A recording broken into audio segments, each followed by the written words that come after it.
What is up, family? We have another Patreon request. Of course, it's a Patreon request.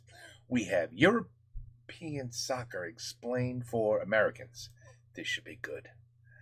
This should be good. But why did I say European soccer explained for Americans?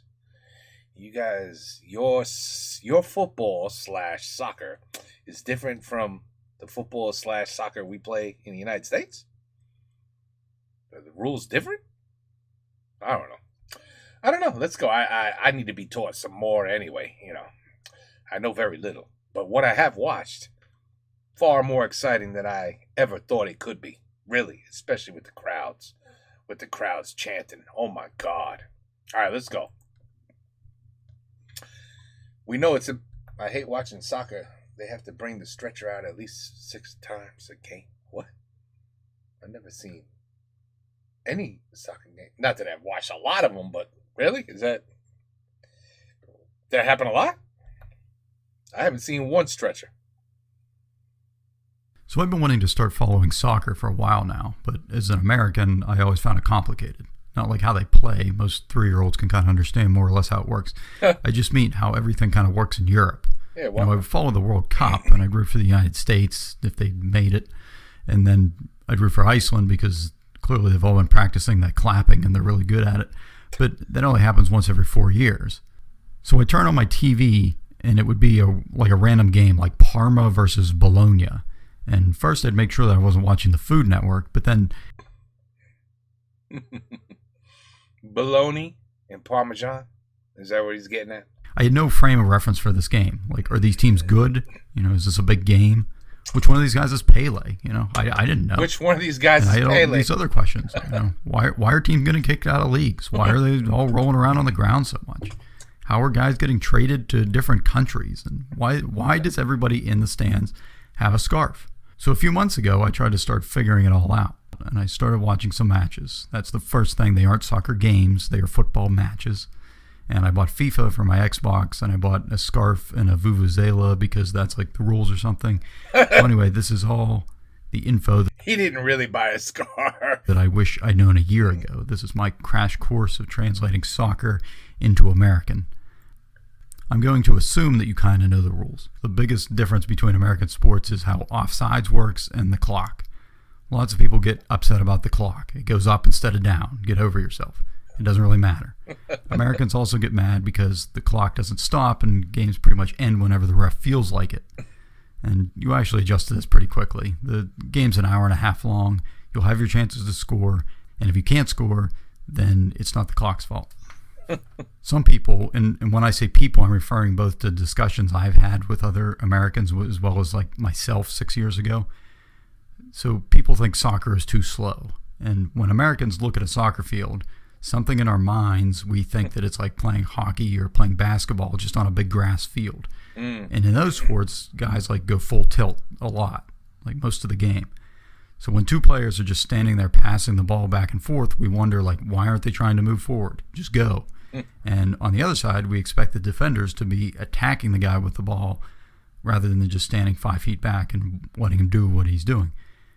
The key difference is that football pitches are much larger than basketball courts and hockey rinks. And if you tried a full court press for the whole soccer game, you would be exhausted and you would probably lose. See, the pace of a soccer game is actually much closer to baseball.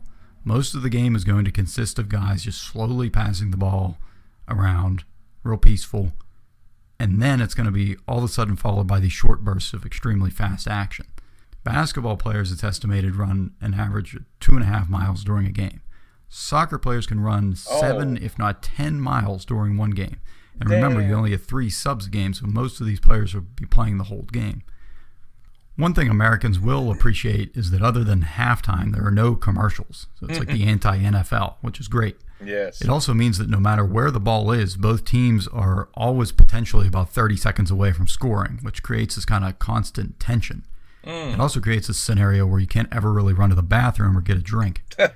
Soccer players seem to have a reputation for being lazy in the U.S. because they don't always plop right back up after going to ground and get right back into play. Certainly some players do embellish things and some go over the top, but I don't really think that on the whole it's quite the issue that people make it out to be. So they get made fun of in Europe too. So here's a fun experiment to try the next time you have a few minutes. Go to like a local field and then quickly jog laps around that field for like 10 minutes. And then suddenly sprint down the middle of the field as fast as you can. And when you're halfway up the field, while you're still sprinting, have one of your friends just shove you over onto the ground. And if you can pop right back up and keep sprinting, then you can keep complaining about those guys. A lot of the time, they're just taking a little rest. And everyone will either just keep playing around them, or both teams will be a little tired, so who cares? It's not a Matthew Riley novel out there. The other reason for guys slowly passing the ball around is that one of the strategies currently employed by most teams is to maintain possession as much as possible. Obviously, this is no different in American football or why Russia is really good at hockey. The other team can't score when you have the ball. Yeah. So teams will just pass the ball back and forth and even pass it back to their own goalie, because it's better to go backwards with the ball than to maybe make a risky pass and let the other team have the ball. On occasion, you'll see a team make like 50 passes without the other team touching the ball, which can take a really long time, but then they'll go down and they'll score, and that's like as good as it gets. It's all about waiting for the precise moment for things to align and all going together at the right moment. In terms of like positioning and formations, you'll usually have 3 or 4 numbers, like 4-4-2 or 4-3-3 or 4-2-3-1. These numbers will always add up to 10, and then the goalie is just assumed. Different positions include the center backs, who just stay as defenders, and then the full backs are both the left and the right back, who will defend, but then they'll also usually join the attack as well. And then we have midfielders, like a center midfielder, who can go both ways, a center attacking midfielder or a center defending midfielder. And then up front, we have like a left wing and a right wing, sometimes a center forward, and a striker up front, it's his job to just score goals. One thing I'll mention that makes it easy to kind of get into soccer is that you can legally watch some old matches on YouTube. This is unlike American sports. Like, why isn't there a website that I can go to watch any game, like an iTunes for sports? So, like, I can pay $2 to watch any game in history. Like, all these games are on tape somewhere. They exist. Yeah. But I can't watch a game in the 1986 World Series unless an international pandemic shuts down the world and there's no sports. And they just happen to put it on NBC or something. Like, come on. Yeah. So anyway, so keeping the ball and attacking is referred to as positive football. You're always trying to move forward. This is what most teams do. This is what people like to watch a little more. It's kind of exciting. It's more exciting to watch that way. But of course, there's always a yin to the yang. So the yin is this guy named Jose Mourinho. And he basically says, I don't want the ball. I'm going to stand back with my players in front of my goal, and you're not going to score.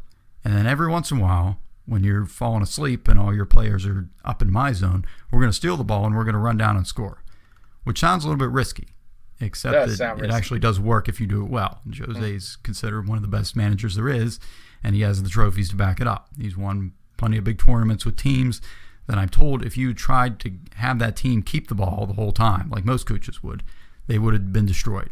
They were too old and they just would have got worn out and wiped out. But by playing this negative defensive strategy, they were able to win. And despite this, teams that employ this strategy seem to get a bad rap for playing negative as opposed to positive football, because keeping the ball seems to be the in thing right now. So obviously there's more thought that goes into it than I've described here. Like Diego Simeone and Atletico Madrid has been using this negative strategy for years, and they've been successful with it. On the flip side, the guys who've risen to the top playing possession football are also widely sought after. 2 of the most well-known coaches right now are Jurgen Klopp and Pep Guardiola. And I highly recommend watching the series All or Nothing about Manchester City on Amazon Prime. It's about Guardiola's team a few years ago. And it's quite clear from interviews with these guys that they're quite thoughtful and well-traveled. I couldn't name a single baseball manager who can speak 3 languages. That's true. So speaking of Manchester City, they play in England. There are 4 main football countries in Europe. There's England, Spain, Germany, and Italy. England has the Premier League, Spain has La Liga, Germany has the Bundesliga, and Italy has Serie A. So to take one country, they're all the same, but to take one country, England, the Premier League consists of 20 teams. Every team plays every other team, once at home and once away, and these leagues don't have playoffs. You get 3 points for a win, 1 for a tie. The team with the most points at the end of the season wins. And this can and has come down to the final day of the season before. In the U.S., our leagues pretty much have the same teams every year. So if you suck, and even if you start to lose on purpose, you actually get rewarded with the top draft pick the next year. Right. If you finish in last place in one of these leagues, they literally kick you out of the league. Oh, damn. They call it relegation because that's a nicer sounding word. Before we keep going, here's a quick aside on the MLS. Major League Soccer is the top league in the United States.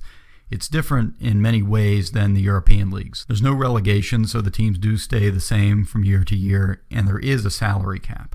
Talent-wise, I guess globally speaking, it seems to be an okay league, but certainly not on par with any of the European leagues. Oh, God, no. So under the Premier League, which is at the top, under them is a league called the English Football League Championship. The 3 teams who finish at the bottom of the Premier League are relegated to the Championship for the next season and replaced by 3 teams from the Championship. The bottom 3 teams in the Championship are relegated to League 1. The bottom 3 in League 1 are relegated to League 2, whose losers go to the National League, whose losers are... nobody really cares about them except their moms at this part, but you get the idea. Unless you really get into soccer, Nobody really cares about them except their moms. you'll never hear about anything below the Premier League again. But just so you're aware of what's happening down there. This system does a few things. First off, just because you're near the bottom of the standings, your games can still be extremely important. They still count because you're not trying to win the league anymore, but now you're trying to literally stay in the league. And the higher the league you're in, the higher the check you get from TV contracts. So it's kind of a big deal. It also creates this kind of theoretical meritocracy where you could start a team with a bunch of guys anywhere in the country, get into a kind of a tiny league, and then ultimately work your way up to the Premier League. In reality, that'd be like trying to take a single-A baseball team and work your way up to the majors while the other better teams with bigger pocketbooks are trying to buy all your best players the whole way. But for the teams at the top, just winning the Premier League sounds pretty easy. You're playing maybe 1 game a week. But that's the catch. There's other things going on here. So there's also the Carabao Cup, which is a tournament open to the top 4 leagues in England. And then there's the FA Cup, which has been going on since like forever, that it's literally open to every team in England. So over 700 teams entered this one tournament last year. Like, imagine if every major and minor league baseball team had one giant tournament. Wow. So could any team win? Yes, they could. Will the small teams upset the bigger teams? They At could. some point, maybe a few will. But is it likely that a non-Premier League team is going to win?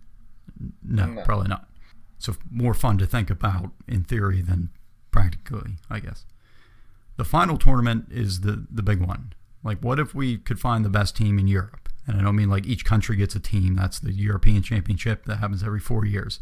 This, I'm talking about the league clubs. So the best teams from all over Europe, from 55 different countries, battle it out each year. This is the UEFA Champions League. So as a side note on these acronyms here, FIFA is the organization that runs like big international tournaments like the World Cup, and they help to coordinate things across different regions. If you're an American, you probably heard of FIFA because somebody on SportsCenter mentioned somebody that was involved with some kind of corruption investigation or something. Anyway, within FIFA, the world is divided into 6 different regions. UEFA is Europe. That's where like the best players go. CONCACAF, you may have heard of because that's what the U.S. is in, the Confederation of North, Central American, and Caribbean Association Football. Damn. Short and sweet. Yeah, short and And sweet. then there's like the rest of the world. And each one of these groups has tournaments with national teams and their league clubs, like the CONCACAF Champions League and the UEFA Champions League. And these are called like the Champions League, but really it's just a tournament. So the UEFA Champions League is played in conjunction with the UEFA Europa League, which is kind of like the NCAA and NIT basketball tournaments, but with a bit of a twist. They play the qualifying rounds for the Champions League first.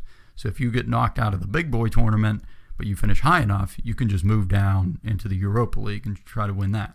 And I won't get into the qualifying, but typically you're going to have teams that you may have heard of as an American, like Manchester City, Liverpool, Manchester United. Definitely heard of Liverpool. Tottenham Hotspur. From Spain, it'd probably be Barcelona and Atletico Madrid and Real Madrid. Serie A from Italy, we'll have Juventus and Inter and Roma and Atalanta. Germany is pretty much dominated by Borussia Dortmund Munich. and yeah. Bayern Munich.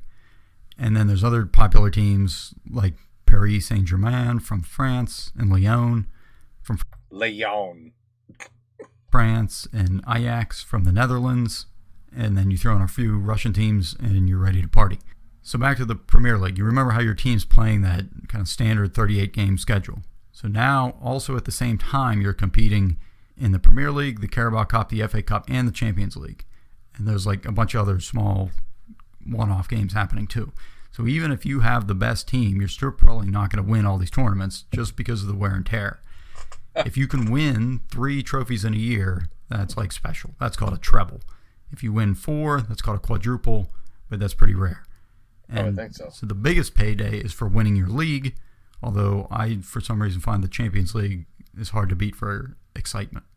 So even though you can, soccer teams tend to trade players less than they do in the U.S. Rather, teams will just buy players from their current club. So a contract is going to include your salary. That's what I was wondering. Could like 3 of the best players from Germany be traded to France, and then they play for France? Can you do that? Is that allowed? I don't know. Money-wise. Do you guys have I guess you guys don't have a salary cap. One guy could be paid $20 million a year, and then somebody else could be paid $10,000 a year. And who cares? Like, and then you want 4 of the best. No, it can't be, because that's crazy. Then you end up, well, you know what? New York Yankees proved money doesn't buy wins. It really doesn't. Obviously. So maybe it's the same with European football. See, I don't want to say soccer. But also something called a release clause, which is a fee that would go to the current club for that player. So while any team could negotiate a transfer fee with a player's current club, a release clause takes that current team just out of negotiations altogether. So a baseball player, unhappy with the situation, he could demand a trade, and they might trade him and he'd be happy. But if they refuse to trade him, then he's kind of stuck. Whereas a soccer player could just find another team willing to pay that release clause. And once a team agrees to pay the clause, then they can just negotiate directly with that player. Obviously, the better player, the higher the fee is going to be, so the current club can go out and find a reasonable replacement. Another big difference is that while most sports in the U.S. have a trade deadline, and that's followed by a few weeks afterward where players cannot move to another team, soccer's kind of the opposite. So most of the time, you cannot move to another team. There are 2 periods a year called transfer windows that you can move during. So usually before and then halfway through the season. And you can sign a new contract for another team whenever, but you can't actually start playing for them until that next transfer window. I guess you can. I guess you can. My earlier question of can Germans end up in France and join their team, I'm pretty sure the answer is yes. And the last thing in terms of contracts is that in the U.S., most leagues have a draft, but soccer's pretty much like the Wild West. So teams will sign players, or I should say kids, like into their youth academy very young, like 10, 8 years old. And smaller teams who find a really good player could also include something called a sell-on clause when selling a player to a larger team that says if the team buying that player turns around and sells the player again to an even bigger club, then that original team will get a percentage of that secondary sale. I like that. All right, so if you're still here at this point, you probably want more. So what's next? There are like an unlimited number of top or best goal compilations on YouTube, which are kind of interesting in the sense that you can actually show, new people to soccer the potential that the game has. Lots of Americans' exposure to soccer is like the Women's World Cup, and obviously we have a great team there, but you never really get to see what different strategies look like. Like, look up Barcelona tiki-taka videos. You won't regret that. They make grown men look like children. As I mentioned, the All or Nothing series on Man City is great if you have Amazon Prime. And obviously just watching games is good. FIFA TV has a YouTube channel that has lots of international matches. Or just look on YouTube for full football matches. You're smart, you'll find them. UEFA TV has old Champions League matches. I think you might have to register, but it's free. You'll probably want to follow BR's football channel on YouTube. They have a lot of good stuff, including this very funny series called The Champions, which I'd probably wait a little bit until you learn a little more about the top players before watching that. One place I always turn to when trying to learn a new sport is video games. So FIFA would probably help, although the big caveat there is that it has horrible reviews. That said, if you're just trying to learn the rules, like basic tactics and which players are on which teams and who plays where, I would say it's been pretty helpful for me. Most of the negativity toward the game is for the online, the FIFA Ultimate Team mode, where you end up paying for players for your team. But if you just avoid that and then like stick to playing against the AI, then you should be okay. The only thing I hesitate to do is play as Barcelona, because you could control Leo Messi, and like, who am I to tell God what to do? So I usually avoid that part. The alternative here, it would be a game called PES, which I've heard good things about, although it doesn't have licensing for many of the teams. So jerseys will look different and team names will be slightly off, which I guess might be confusing to someone new.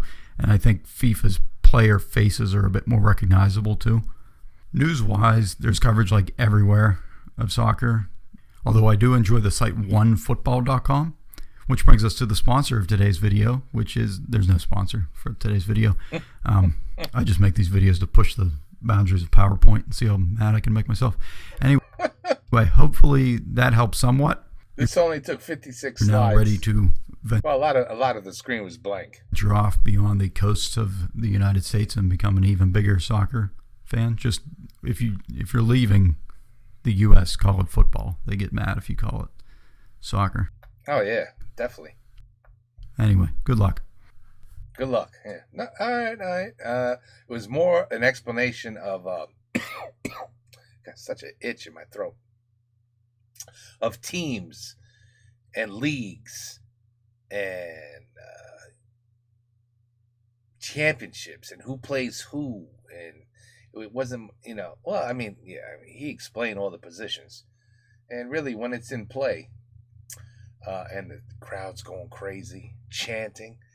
I mean, I've seen videos where the atmosphere is just, it's mind blowing. It really is.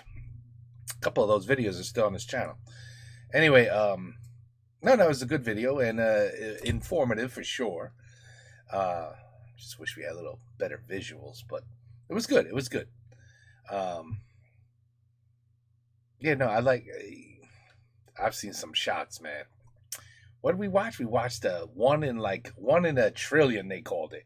1 in a trillion shots by like the best football games. Ooh, some of the shots are just it makes you go, why would I think this is boring when you see that? So anyway, but we're slowly but surely like understanding this sport and getting into it. There was even a video we watched, who's the better crowd, USA or Europe. I mean, we all know who won that one. But even people in the comments were like, you know what? America is like, they were surprised. Like, damn, it was like, okay, you would figure the crowd of an American stadium of soccer, I'll just say soccer for now because I don't want to confuse you guys with American football. On a scale of 1 to 10, you would think in your head, oh God, United States will be like maybe a 2. And then the crowds chanting in other countries, Argentina, Germany, England, Italy, France, Brazil. Phew, I've seen some crowds, boy. Argentina. Oh my! I think I said that already.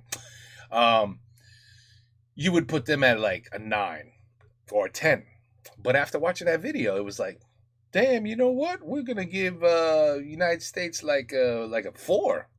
We were really expecting 1s all around, but damn, we'll give you a 4 for A for effort. You trying. And so slowly, little by little, we're getting into it, and we understand. All right, we're watching you Europeans. Like, damn, we gotta chant like that. We gotta push our team like that. And we're learning. So there are some good videos about this sport. There really is. Anyway, this was a good one too, but it was more like I thought I was gonna learn more about the actual game and see the game moving along, but it's a different kind of explanation. But it was good. I learned a little something. I knew about FIFA. Yeah, that's right. I knew about FIFA. Who doesn't know about FIFA?